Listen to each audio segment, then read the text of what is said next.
வணக்கம் அன்புறவுகளே, நான் உங்கள் மண்ணை கலையுருவி.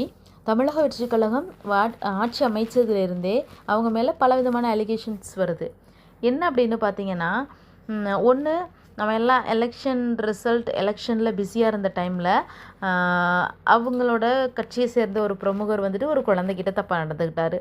இப்போது அவங்க கட்சியை சேர்ந்த ஒரு முக்கிய ஆள் வந்துட்டு லஞ்சம் கேட்டதாக கட்சியிலேருந்து நீக்கியிருக்காங்க. இந்த மாதிரி அவங்க கட்சியிலையுமே பலவிதமான குற்றச்சாட்டுகள் நடக்குது. இப்போ தெரியும், சிஎம் நம்மளோட முதல்வர் விஜய் அவர்களுக்கு இப்போ தெரியும்னு நினைக்கிறேன். கட்சிங்கிறது நாம் மட்டும் இல்லை, நம்ம சேர்ந்தவங்க.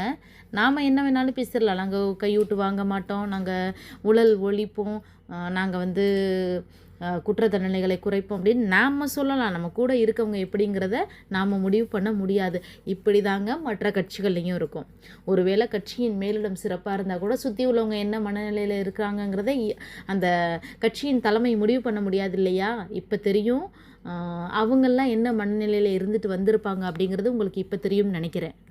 அதனால் நம்ம என்ன பேசுகிறோங்கிறதுல எப்போவுமே ரொம்ப கான்ஷியஸாக இருக்கணும். உங்கள் கட்சியிலேருந்து ஆனால் ஒரு பாராட்டத்தக்க நடவடிக்கை எடுத்திருக்கீங்க. என்ன அப்படின்னு பார்த்தீங்கன்னா, கட்சியிலேருந்து விலக்கிட்டீங்க.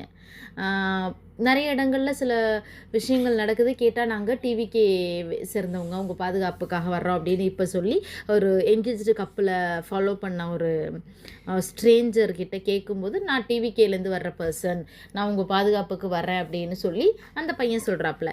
இதெல்லாம் உங்களோட ஆட்சிக்கு நல்லதில்லை. அந்த பையன் குடிச்சவர் தான், நாங்கள் இல்லைன்னு சொல்லலை, குடித்தவர் தான். ஆனால் அவங்க பேரை தப்பாக மிஸ்யூஸ் பண்ணுறாங்க. அதே மாதிரி நீங்கள் எந்த அளவுக்கு கட்சியிலேருந்து நீக்கிறீங்க, நடவடிக்கை எடுக்கிறீங்க அப்படிங்கிறது உங்களை சுற்றி உள்ளவங்கள நல்லவங்களாக வச்சுக்க பாருங்கள். கடந்த முறை ஆட்சி கவிழ்ந்தது அந்த தலைமையை சுற்றியுள்ள ஆட்கள் சரியில்லாததாலும் சரிவர திட்டங்கள் போய் சேராதாலையும் தான். மீண்டும் ஒரு முறை அது நடக்காமல் நீங்கள் பார்த்துக்கணும் விஜய் அவர்களே. நம்மளோட ஸ்டாலின் அவர்கள் எவ்வளோ நல்லது செஞ்சாலும் சரிவர மக்களை சென்றடையாது தான் அவரோட தோல்விக்கு காரணம். இப்போ விஜய் அவர்களுக்கும் அது நேராமல் இருக்கணும்னா ஆரம்பத்திலேயே இந்த மாதிரி விஷயங்களை நீங்கள் கவனிக்கிறது ரொம்ப நல்லது.